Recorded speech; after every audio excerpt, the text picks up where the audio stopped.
Sir ಕೆಲವು ನಾಯಕರ ಮಧ್ಯೆ ಒಂದಷ್ಟು ಹೇಳಿಕೆಗಳು ಆರೋಪ ಪ್ರತ್ಯಾರೋಪ ನಡೀತಾ ಇದೆ ಸರ್. ಇಲ್ಲ ಇದ್ದಾರೆ ಡಿವಿಎಸ್ ವಿರುದ್ಧ ಅವರು ಕೂಡ ಆಕ್ರೋಶ ವ್ಯಕ್ತಪಡಿಸಿದ್ದಾರೆ. ನೋಡಿ, ವಿಚಾರ ಅಂತ ನಾಯಕರ ಮಧ್ಯೆ ಸ್ವಲ್ಪ ನಡೀತಾ ಇದೆ. ನಾನು ಈಗ ವಿಶ್ವನಾಥ್ ಅವ್ರ ಜೊತೆ ಸುಮಾರು ಅರ್ಧ ಗಂಟೆ 1 ಗಂಟೆ ಮಾತಾಡಿದ್ದೀನಿ. ಏನೋ ಒಂದು ಕೆಂಪೇಗೌಡ ಜಯಂತಿ ಸಂದರ್ಭದಲ್ಲಿ ಮೊದಲು ಒಂದು ಕಡೆ ನಡೀತಾ ಇತ್ತು, ಅದು 2 ಕಡೆ ಆಗಬಾರ್ದು ಅನ್ನೋದು ವಿಶ್ವನಾಥ್ ಅವರ ಅಭಿಪ್ರಾಯ. ಅದಕ್ಕೆ ಸಂಬಂಧಪಟ್ಟಂತೆ ಒಂದಷ್ಟು ಪರಸ್ಪರ ಮಾತುಗಳು ಆಗಿರೋದು ಸತ್ಯ, ಅದನ್ನು ಮುಚ್ಚಿಡೋ ಪ್ರಶ್ನೆನೇ ಇಲ್ಲ. ಈಗ ಪಾರ್ಟಿ ನಾವೆಲ್ಲ ಒಟ್ಟಾಗಿ ಹೋಗ್ಬೇಕು, ಒಂದಾಗಿ ಹೋಗ್ಬೇಕು ಅನ್ನೋ ದೃಷ್ಟಿಯಿಂದನೇ ವಿಶ್ವನಾಥ್ ಅವರು ಕೂಡ ಮಾತಾಡಿದ್ದಾರೆ. ಇದನ್ನು ಇಲ್ಲಿಗೆ ಅದನ್ನು ಮುಕ್ತಾಯ ಮಾಡಿದ್ದೀರಿ. ಇನ್ನು ವಿಶ್ವನಾಥ್ ಅವರಾಗಲಿ ಸದಾನಂದ ಗೌಡರಾಗಲಿ ಯಾರೂ ಕೂಡ ಇನ್ನು ಆ ಥರ ಮಾತಾಡಬಾರ್ದು ಅನ್ನೋ ಒಂದು ಅಭಿಪ್ರಾಯನೂ ಕೂಡ ವಿಶ್ವನಾಥ್ ಅವರೇ ಕೊಟ್ಟಿದ್ದಾರೆ. ಇಲ್ಲ, ಅದೆಲ್ಲವನ್ನ ಮುಗಿಸಿದಿರಿ. ನಿಮ್ಮ ಮೇಲೆ ಯಾರು ಮಾತಾಡಬಾರ್ದು ಅನ್ನೋ ಮಾತನ್ನು ಹೇಳಿದಿರಿ.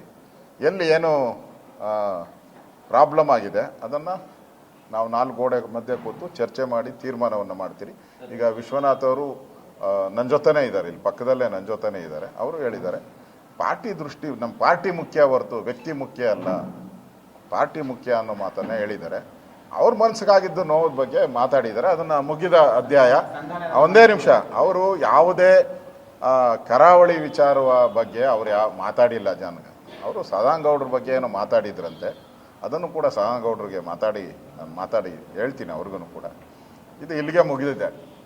ವಿಶ್ವನಾಥವ್ರ ಪಕ್ಕದಲ್ಲೇ ಇದ್ದಾರಲ್ಲ, ಏನಾನು ಇದ್ದಿದ್ರೆ ಅವ್ರು ಹೇಳೋರಲ್ಲ, ಈಗ ಏನು ಹೇಳಿಲ್ಲ. ಅದಕ್ಕೆ ಪಾರ್ಟಿ ಮುಖ್ಯ ಅನ್ನೋದು ವಿಶ್ವನಾಥ್ ಅವರು ನನಗೆ 4 ಬಾರಿ ಫೋನ್ ಮಾಡಿದರು. ಪಾರ್ಟಿ ಮುಖ್ಯ, ಪಾರ್ಟಿಯ ಒಂದು ಡಿಸಿಪ್ಲಿನ್ ಮುಖ್ಯ, ಅದರಿಂದ ಇಲ್ಲಿಗೆ ಅಂತ್ಯ ಮಾಡೋಣ ಅಂತ ಹೇಳಿದ್ದಾರೆ. ಇನ್ನು ಉಳಿದವರ ಜೊತೆ ಎಲ್ಲ ಮಾತಾಡಿ ಅದನ್ನು ಅಲ್ಲಿಗೆ ಕ್ಲೋಸ್ ಮಾಡೋಕ್ಕೆ ವ್ಯವಸ್ಥೆಯನ್ನು ಮಾಡ್ತೀನಿ.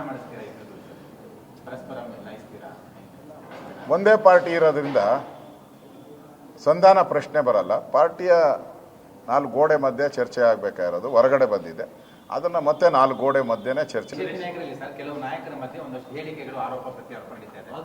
ಇಲ್ಲ ಇದ್ದಾರೆ ಡಿವಿಎಸ್ ವಿರುದ್ಧ ಅವರು ಕೂಡ ಆಕ್ರೋಶ ವ್ಯಕ್ತಪಡಿಸಿದ್ದಾರೆ. ನೋಡಿ, ವಿಚಾರ ಅಂತ ನಾಯಕರ ಮಧ್ಯೆ ಸ್ವಲ್ಪ ನಡೀತಾ ಇದೆ. ನಾನು ಈಗ ವಿಶ್ವನಾಥ್ ಅವ್ರ ಜೊತೆ ಸುಮಾರು ಅರ್ಧ ಗಂಟೆ 1 ಗಂಟೆ ಮಾತಾಡಿದ್ದೀನಿ. ಏನೋ ಒಂದು ಕೆಂಪೇಗೌಡ ಜಯಂತಿ ಸಂದರ್ಭದಲ್ಲಿ ಮೊದಲು ಒಂದು ಕಡೆ ನಡೀತಾ ಇತ್ತು, ಅದು 2 ಕಡೆ ಆಗಬಾರ್ದು ಅನ್ನೋದು ವಿಶ್ವನಾಥ್ ಅವರ ಅಭಿಪ್ರಾಯ. ಅದಕ್ಕೆ ಸಂಬಂಧಪಟ್ಟಂತೆ ಒಂದಷ್ಟು ಪರಸ್ಪರ ಮಾತುಗಳು ಆಗಿರೋದು ಸತ್ಯ, ಅದನ್ನು ಮುಚ್ಚಿಡೋ ಪ್ರಶ್ನೆನೇ ಇಲ್ಲ. ಈಗ ಪಾರ್ಟಿ ನಾವೆಲ್ಲ ಒಟ್ಟಾಗಿ ಹೋಗ್ಬೇಕು, ಒಂದಾಗಿ ಹೋಗ್ಬೇಕು ಅನ್ನೋ ದೃಷ್ಟಿಯಿಂದನೇ ವಿಶ್ವನಾಥ್ ಅವರು ಕೂಡ ಮಾತಾಡಿದ್ದಾರೆ. ಇದನ್ನು ಇಲ್ಲಿಗೆ ಅದನ್ನು ಮುಕ್ತಾಯ ಮಾಡಿದ್ದೀರಿ. ಇನ್ನು ವಿಶ್ವನಾಥ್ ಅವರಾಗಲಿ ಸದಾನಂದ ಗೌಡರಾಗಲಿ ಯಾರೂ ಕೂಡ ಇನ್ನು ಆ ಥರ ಮಾತಾಡಬಾರ್ದು ಅನ್ನೋ ಒಂದು ಅಭಿಪ್ರಾಯನೂ ಕೂಡ ವಿಶ್ವನಾಥ್ ಅವರೇ ಕೊಟ್ಟಿದ್ದಾರೆ.